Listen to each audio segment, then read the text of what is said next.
साल 1969 गुजरात में एक 24 साल का लड़का साइकिल से घर घर जाके अपना येलो डिटर्जेंट पाउडर बेचना शुरू करता है। आगे चल के यही पाउडर निरमा के नाम से इंडिया का नंबर 1 डिटर्जेंट ब्रांड बन जाता है। लेकिन फिर आखिर ऐसा क्या हुआ कि इसी निरमा की सेल्स अचानक गिरने लगती हैं और अल्टीमेटली इसका कंप्लीट डाउनफॉल हो जाता है।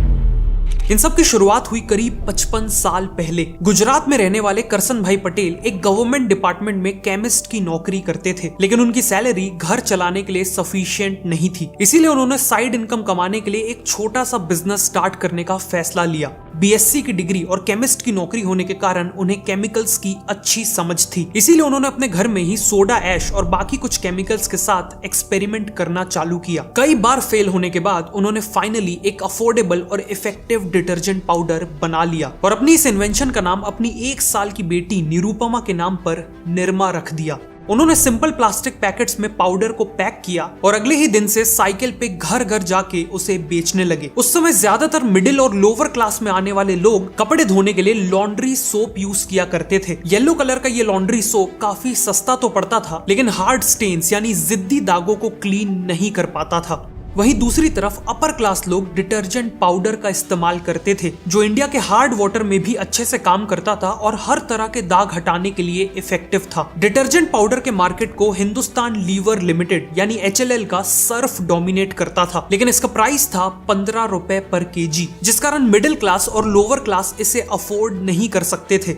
इसीलिए यहाँ एक अपॉर्चुनिटी देखते हुए करसन भाई ने निरमा को केवल 3.5 रुपए पर किलो में बेचना चालू किया। मतलब लोगों को पहली बार लॉन्ड्री सोप के प्राइस पे डिटर्जेंट पाउडर मिलने वाला था, जिस कारण कुछ ही टाइम में निरमा बहुत पॉपुलर हो गया और करसन भाई दिन का 200 किलो डिटर्जेंट पाउडर बेचने लगे। जब डिमांड और भी ज्यादा बढ़ने लगी तो करसन भाई ने अहमदाबाद के पास सरसपुर में एक छोटा सा शेड लगवा लिया और प्रोडक्शन के लिए लेबर हायर करने लगे। साथ में उन्होंने अपनी पैकेजिंग को भी इंप्रूव किया और इसमें निरमा गर्ल को ऐड किया, जो आगे चल के इंडिया की one of the most recognised brand mascot बन गई। करसन भाई का अगला टारगेट था डिस्ट्रीब्यूशन को इंप्रूव करना। उस समय केवल अहमदाबाद में 2000 से ज्यादा रिटेलर्स थे और ग्रो करने के लिए उन्हें इन दुकानों में निरमा को अवेलेबल करवाना था। लेकिन एक नया ब्रांड होने के कारण कई रिटेलर्स निरमा को अपनी शॉप में जगह नहीं देना चाहते थे। इससे डील करने के लिए करसन भाई ने एक कमाल की स्ट्रेटजी अपनाई। उन्होंने कुछ फीमेल्स को हायर किया और उन्हें एक एक करके रिटेलर्स के यहाँ जाके निरमा खरीदने को कहा। इससे रिटेलर्स को लगने लगा कि निरमा वॉशिंग पाउडर की डिमांड बहुत अच्छी है और डिमांड न पूरी करने के कारण उन्हें लॉस हो रहा है। इसीलिए उन्होंने खुद ही करसन भाई को कांटेक्ट करके निरमा को अपनी शॉप में रखना चालू कर दिया। देखते ही देखते निरमा अहमदाबाद और आसपास के सभी गांव में नंबर 1 डिटर्जेंट पाउडर बन गया और अब टाइम आ चुका था पूरे गुजरात में एक्सपैंड करने का। करसन भाई को पता था कि अगर उन्हें गुजरात में और इवन पूरे इंडिया में सर्फ जैसे ब्रांड्स को बीट करना है तो उनका केवल एक मेन एडवांटेज था, निरमा का सस्ता प्राइस, और वो अपने प्राइस को किसी भी हाल में बढ़ने नहीं देना चाहते थे। इसीलिए उन्होंने एक्सपेंशन के दौरान भी निरमा के फॉर्मूला को शुरुआत की ही तरह सिंपल रखा। निरमा में 65% तो केवल सोडा ऐश रहता था, जो गुजरात में लोकली सस्ते में मिल जाता था। सर्फ के मुकाबले इसमें केवल आधा एक्टिव डिटर्जेंट होता था और फाइनली ना कोई व्हाइटनर होता था और ना ही कोई परफ्यूम्स। इसके अलावा प्रोडक्शन बढ़ाने के लिए करसन भाई ने शुरुआत में बड़ी बड़ी फैक्ट्रीज नहीं डाली, बल्कि अलग अलग गांव में शेड्स लगवाने लगे। जहां सर्फ की मैन्युफैक्चरिंग में महंगी मशीनें और इलेक्ट्रिसिटी का यूज होता था, वहीं निरमा का प्रोडक्शन पूरी तरह मैनुअल लेबर्स करते थे, जो काफी कॉस्ट इफेक्टिव था। और गवर्नमेंट की स्कीम के चलते बिना इलेक्ट्रिसिटी के ऑपरेट करने के कारण उन्हें 15% का एक्साइज ड्यूटी पे रिबेट भी मिलती थी। फाइनली सर्फ को कस्टमर तक पहुंचने के लिए 4 स्टेजेस से गुजरना पड़ता था, वहीं निरमा केवल 3 स्टेजेस में ही कस्टमर तक पहुंच जाता था। इस डायरेक्ट सिस्टम से ना केवल कॉस्ट कम होता था बल्कि स्पीड भी बढ़ती थी। इन सब के चलते निरमा का प्राइस हमेशा कंट्रोल में रहा और इसीलिए 1975 तक वो पूरे गुजरात में एक्सपैंड कर चुके थे। निरमा की सक्सेस के पीछे परफेक्ट प्राइसिंग, मार्केट अंडरस्टैंडिंग और डिस्ट्रीब्यूशन इनोवेशन का बहुत इंपॉर्टेंट रोल था। इन सभी बिजनेस एस्पेक्ट्स को डीपली समझना ही आज की मॉडर्न MBA एजुकेशन का कोर है। इसीलिए आज मैं आपको इंडिया की number 1 private university OP Jindal के 1 ईयर ऑनलाइन MBA प्रोग्राम के बारे में बताना चाहता हूँ। गवर्नमेंट ऑफ इंडिया ने OP जिंदल को इंस्टीट्यूट ऑफ एमिनेंस का स्टेटस दिया है। पूरे इंडिया में ये स्टेटस केवल 4 प्राइवेट यूनिवर्सिटीज और 8 पब्लिक इंस्टीट्यूट्स के पास है, including IITs and Indian Institute of Science. Programme की खास बात यह है कि ये ट्रेडिशनल 2 ईयर MBA की जगह सिर्फ 1 साल का है। इस प्रोग्राम में 7 इंडस्ट्री रेलेवेंट स्पेशलाइजेशंस भी हैं और फैकल्टी का एक्सपीरियंस वर्ल्ड क्लास है। IIMs, XLRI और PhD क्वालिफाइड प्रोफेसर्स जिन्होंने मैकेंजी, बैंक ऑफ अमेरिका जैसी ग्लोबल कंपनीज में काम किया है और IIMB और IIMR जैसे प्रेस्टिजियस इंस्टीट्यूशंस में पढ़ाया भी है। और क्योंकि अपग्रेड इनका टेक्नोलॉजी पार्टनर है, आप इस प्रोग्राम को अपग्रेड के थ्रू कहीं से भी कर सकते हैं, वो भी बिना किसी ब्रेक के, और वो भी केवल 6,790 की अफोर्डेबल EMIs पे करके। प्लस आप 12 मंथ्स के इस प्रोग्राम की EMIs 24 मंथ्स में पे कर सकते हो। ऑल्सो इस चैनल के व्यूअर्स के लिए 5,000 रुपए की स्पेशल स्कॉलरशिप भी है। डिस्क्रिप्शन और पिन कमेंट में मैंने एप्लीकेशन लिंक दे दिया है, तो अभी अप्लाई करिए। अब कहानी पे वापस आते हैं। गुजरात के बाद अब करसन भाई पूरे इंडिया में एक्सपैंड करना चाहते थे, और वो भी बहुत तेजी से। इसीलिए उन्होंने अपना सबसे पहला एड कैंपेन लॉन्च करने का फैसला किया।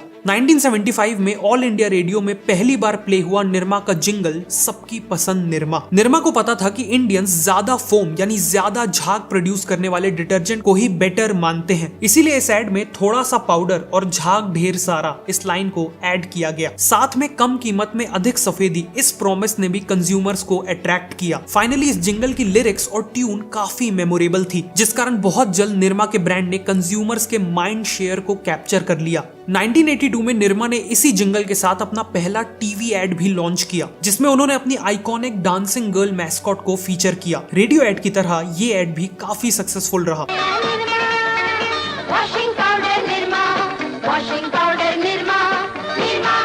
इसीलिए 1977 तक 12% और फिर 1985 तक करीब 60% मार्केट शेयर के साथ निरमा इंडिया का सबसे बड़ा डिटर्जेंट ब्रांड बन गया। जिस निरमा को करसन भाई ने साइड इनकम कमाने के लिए शुरू किया था, आज उसी निरमा ने करसन भाई को पूरे भारत का डिटर्जेंट किंग बना दिया था। लेकिन अनफॉर्चुनेटली ये सक्सेस ज्यादा देर तक नहीं टिकने वाली थी, क्योंकि बहुत जल्द मार्केट का पुराना खिलाड़ी पलटवार करने वाला था।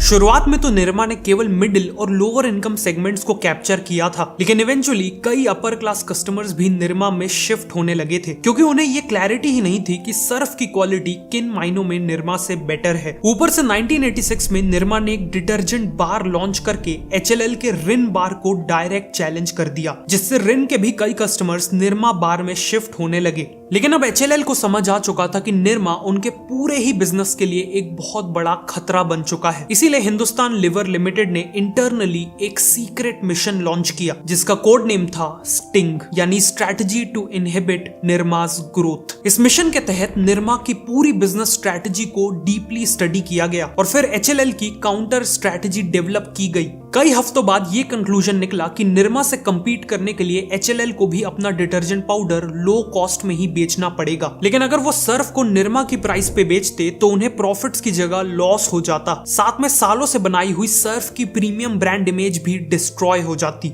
इसीलिए HLL ने फाइनली अपना खुद का low cost detergent powder launch करने का फैसला किया। लेकिन उससे पहले उन्होंने एक मार्केट रिसर्च की, जिससे उन्हें निरमा की वीकनेसेस पता चल गई। जैसे कि निरमा से कपड़े धोने पर उनमें खुशबू नहीं बल्कि एक इंडस्ट्रियल स्मेल रह जाती थी, और निरमा पूरी तरह पानी में डिसॉल्व भी नहीं होता था, जिस कारण कपड़े सूखने के बाद सॉफ्ट फील नहीं होते थे। साथ में कई लोगों को निरमा से हाथ में इरिटेशन और ब्लिस्टर्स हो जाते थे। इन सब को ध्यान में रखते हुए HLL ने सबसे पहले अपने डिटर्जेंट पाउडर में एक प्लेजेंट फ्रेग्रेंस ऐड कर दी। सेकेंडली, इसे हाथों के लिए जेंटल बनाया और इंश्योर किया कि ये पाउडर पानी में कंप्लीटली डिसॉल्व हो जाए। लेकिन इन सभी इंप्रूवमेंट्स के बाद भी उन्होंने कॉस्ट को ऊपर जाने नहीं दिया। उनके इस नए डिटर्जेंट में सॉल्ट एक बहुत इंपॉर्टेंट रॉ मटेरियल था, इसीलिए HLL ने अपनी नई फैक्ट्री को गुजरात में सॉल्ट माइंस के बगल में एस्टैब्लिश किया और सॉल्ट माइन से एक डायरेक्ट पाइपलाइन कनेक्ट कर ली। ऑल्सो इन्होंने R&D में मैसिव इन्वेस्टमेंट्स करके डिटर्जेंट में डलने वाले फ्रेग्रेंस और बाकी इनहेंसर्स के सस्ते ऑल्टरनेटिव्स बना लिए।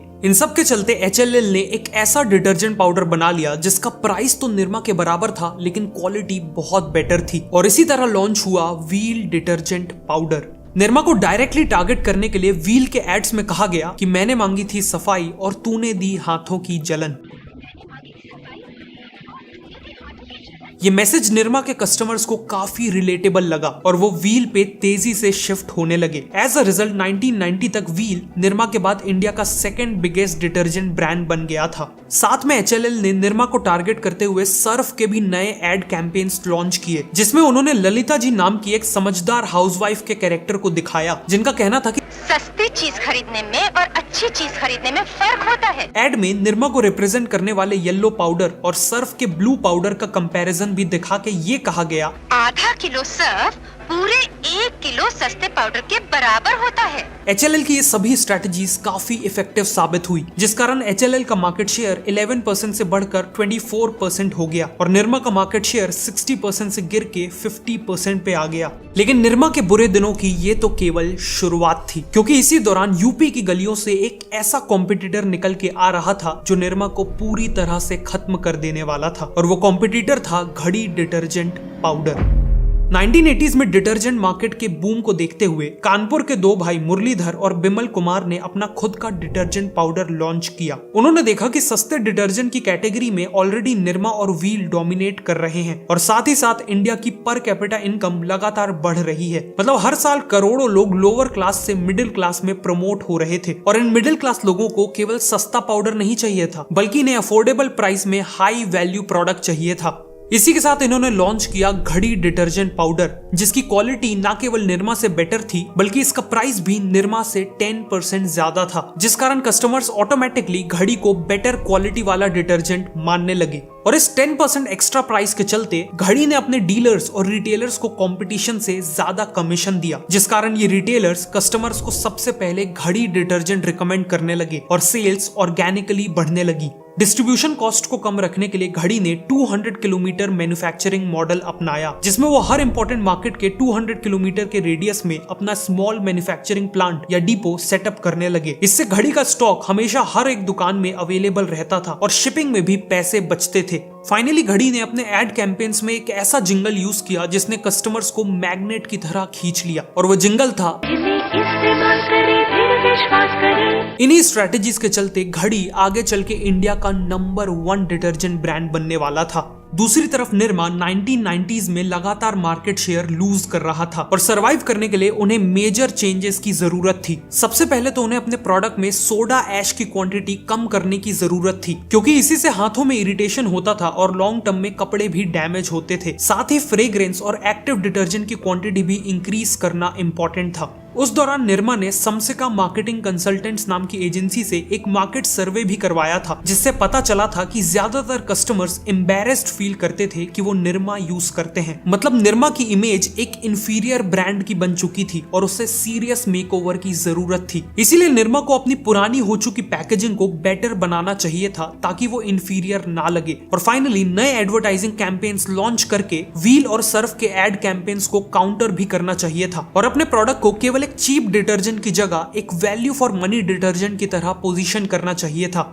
लेकिन निरमा ने इनमें से कुछ भी नहीं किया। अपने कोर प्रोडक्ट पे फोकस करने की जगह उन्होंने सर्फ को बीट करने के लिए प्रीमियम डिटर्जेंट मार्केट में एंट्री ले ली, जिससे सिचुएशन और बिगड़ गई। मिड 1990s में उन्होंने अपना निरमा ब्लू पाउडर लॉन्च किया, लेकिन इस समय तक प्रीमियम डिटर्जेंट मार्केट में केवल सर्फ नहीं बल्कि एरियल भी अपने पैर जमा चुका था, और इन दोनों के कंपैरिजन में निरमा ब्लू ने कुछ भी नया और बेटर ऑफर नहीं किया था। लेकिन प्रोडक्ट से भी ज्यादा निरमा ब्लू का परसेप्शन खराब था। जहां HLL ने जानबूझ के अपने प्रीमियम डिटर्जेंट और अफोर्डेबल डिटर्जेंट का नाम बिल्कुल अलग रखा था, वहीं निरमा के प्रीमियम डिटर्जेंट के नाम में भी निरमा इंक्लूडेड था, जिस कारण कस्टमर्स इसे भी एक इंफीरियर प्रोडक्ट की तरह ही परसीव करने लगे, और निरमा ब्लू भी कुछ ही सालों में फेल हो गया। सिमिलरली निरमा ने और भी प्रोडक्ट्स लॉन्च किए, जैसे Nirma bathing soap, Nirma hair oil, Nirma shampoo और निरमा टूथपेस्ट। उन्हें लगा कि इन सभी प्रोडक्ट्स को निरमा की पॉपुलर ब्रांडिंग का फायदा मिलेगा, लेकिन हुआ इसका बिल्कुल उल्टा। पहले तो जो लोग निरमा के ब्रांड को पसंद करते भी थे, वो उसे केवल डिटर्जेंट प्रोडक्ट से ही रिलेट कर पाते थे, इसीलिए निरमा का साबुन, तेल और शैम्पू उन्हें अट्रैक्टिव नहीं लगता था। और दूसरा, निरमा के एक इंफीरियर ब्रांड के परसेप्शन के कारण भी किसी ने उनके ये दूसरे प्रोडक्ट्स नहीं खरीदे। 2017 आते निरमा का मार्केट शेयर केवल 4% पे रह गया। ब्रांड को रिवाइव करने के लिए इन्होंने निरमा एडवांस लॉन्च किया और ऋतिक रोशन से इसका एड भी करवाया, जिसकी मैसेजिंग थी नए जमाने के जिद्दी दागों के लिए निरमा एडवांस। लेकिन कंज्यूमर्स ने डिटर्जेंट के एड में ऋतिक रोशन से कनेक्ट ही नहीं किया, और नए जमाने के जिद्दी दागों से निरमा क्या कहना चाहता था ये भी क्लियर नहीं था। फॉर्चुनेटली निरमा ने टाइम रहते सोडा ऐश मैन्युफैक्चरिंग, सीमेंट और एजुकेशन जैसे सेक्टर्स में डाइवर्सिफाई कर लिया था, जिससे एज अ कंपनी वो आज भी काफी पैसे कमाते हैं। लेकिन वो डिटर्जेंट बिजनेस जिससे इन सब की शुरुआत हुई, वो आज काफी हद तक डिक्लाइन हो चुका है। निरमा की कहानी ये प्रूव करती है कि किसी भी फील्ड में नंबर 1 बनना और नंबर 1 बने रहना दो अलग अलग चीजें हैं, और चाहे आप कितने भी बड़े बन जाओ, if you are not changing, you are losing. अगर आपको ये वीडियो अच्छी लगी तो मैं रिकमेंड करूंगा कि आप नेक्स्ट इस वीडियो को देखें।